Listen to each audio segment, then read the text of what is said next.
আসসালামু আলাইকুম। এখন শুনবেন সংবাদ শিরোনাম। আবু সাইদ হত্যা মামলায় রংপুরে 2 পুলিশ কর্মকর্তার ফাঁসি, 3 জনকে যাবজ্জীবন কারাদণ্ড, বাকি আসামিদের বিভিন্ন মেয়াদে সাজা, পরিবারের অসন্তোষ, রায়ের বিরুদ্ধে আপিলের চিন্তা।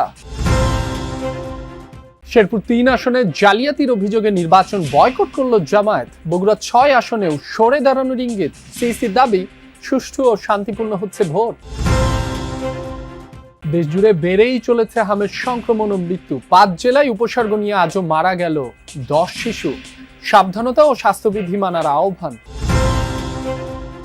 পর্যাপ্ত জ্বালানি তেল না পাওয়া গেলেও যুগ্ম সচিবের দাবি আগামী 2 মাসে পেট্রোল অক্টেনের সংকট হবে না। সপ্তাহে 3 দিন স্কুলে পরীক্ষামূলক অনলাইন ক্লাস। এতক্ষণ শুনছিলেন সংবাদ শিরোনাম। এখন শুনবেন বিস্তারিত। শহীদ আবু সাইদ হত্যা মামলার রায় ঘোষিত হলো ট্রাইব্যুনালে। আবু সাইদকে হত্যার দায়ে রংপুরে 2 পুলিশ কর্মকর্তাকে ফাঁসি এবং 3 পুলিশ কর্মকর্তাকে যাবজ্জীবন কারাদণ্ড দেওয়া হয়। তবে আবু সাইদকে হত্যার নির্দেশদাতা ও ময়নাতদন্তের রিপোর্ট পাল্টাতে চাপ প্রয়োগের অভিযোগ আনা রংপুরের পুলিশ কমিশনার মনিরুজ্জামানকে দেওয়া হয় 10 বছরের কারাদণ্ড। বেগম রোকেয়া বিশ্ববিদ্যালয়ের ভিসি, ছাত্রলীগ সভাপতি পোমেল বড়ুয়া সহ 5 জনকে দেওয়া হয় 10 বছরের কারাদণ্ড। এছাড়া বাকিদের দেওয়া হয় বিভিন্ন মেয়াদে সাজা। মৃত্যুদণ্ডের রায়ের পর এভাবেই আদালত প্রাঙ্গণে ক্ষোভে ফেটে পড়েন পুলিশ কর্মকর্তা আমির হোসেন। বৃহস্পতিবার আবু সাইদ হত্যা মামলার রায় ঘোষণা করেন ট্রাইব্যুনাল 2। শুরুতেই বিচারক পর্যবেক্ষণ দেন। তার সামনে মানুষ আছে সেটা ভেবেই দুহাত প্রসারিত করে দাঁড়িয়েছিলেন আবু সাইদ, কিন্তু ভাবেননি সামনে দাঁড়িয়ে আছে অমানুষ।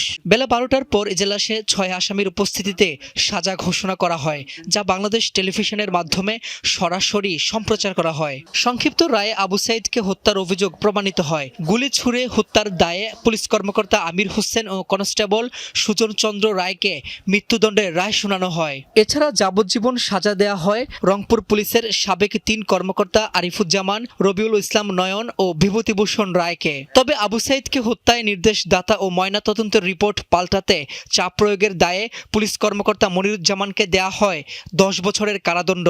বেগম রোকেয়া বিশ্ববিদ্যালয়ের সাবেক ভিসি হাসিবুর রশিদ, বিশ্ববিদ্যালয়ের ছাত্রলীগের সভাপতি পোমেল বড়ুয়া সহ 5 জনকে দেয়া হয় 10 বছরের কারাদণ্ড। বাকি 20 আসামিকে 3 থেকে 5 বছরের মেয়াদে সাজা দেয়া হয়। প্রত্যেক আসামির অপরাধ বিবেচনায় সাজা দেয়া হয়েছে দাবি প্রসিকিউশনের। প্রাথমিকভাবে এই রায়ে সন্তুষ্ট প্রসিকিউশন। বহুল আলোচিত আবু সাইদ হত্যা মামলার রায় ঘোষণা হলো ঘটনার প্রায় 1 বছর 9 মাস পর।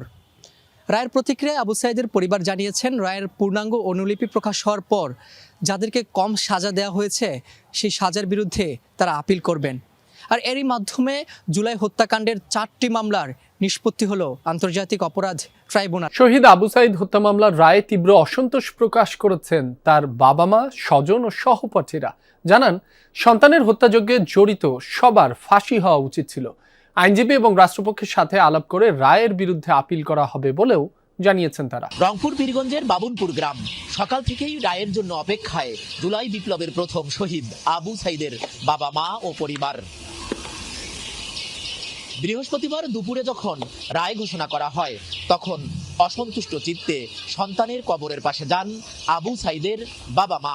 পরে সাংবাদিকদের সাথে কথা বলেন তারা। রায়ে তীব্র অসন্তোষ তাদের। মমতাময়ী মা মনোয়ারা বেগম কোনোভাবেই মানতে পারছেন না এই রায়ে। তার দাবি, আবু সাইদকে সীমাহীন নির্যাতন করেছেন ছাত্রলীগের পোমেল বড়ুয়া, অথচ তাকে মাত্র 10 বছরের কারাদণ্ড দেয়া হয়েছে। বাবা মকবুল হোসেনের কণ্ঠেও ক্ষোভের বারুদ। অসন্তোষ প্রকাশ করেছেন মামলার সাক্ষী ও এলাকাবাসী। রায়ে অসন্তোষ প্রকাশ করেছেন আবু সাইদের সাথে বৈষম্য বিরোধী ছাত্র আন্দোলনে যোগ দেয়া সমন্বয়করাও। আইনজীবী এবং রাষ্ট্রপক্ষের সাথে আলাপ আলোচনা শেষে রায়ের বিরুদ্ধে আপিল করার কথা জানিয়েছেন আবু সাইদের পরিবার। শেরপুর 3 আসনে চলমান নির্বাচনের নানা অনিয়মের অভিযোগ তুলে ভোট বর্জনের ঘোষণা দেন জামায়াতের প্রার্থী মাসুদুর রহমান। বিকেলে এক সংবাদ সম্মেলনে এই সিদ্ধান্তের কথা জানান তিনি। এর আগে শ্রীবর্দী সরকারি কলেজ কেন্দ্রে পুলিশের সঙ্গে ধাওয়া পাল্টা ধাওয়ায় এক পুলিশ সদস্য সহ 3 জন আহত হন। জামায়াতের অভিযোগ ছিল এজেন্টদের বের করে দেওয়া হচ্ছে। অনিয়মের প্রতিবাদ করায় জামায়াত নেতাদের ওপর হামলা করা হয়, সেটা দেখেও নীরব ভূমিকা পালন করছিল প্রশাসনিক কর্মকর্তারা।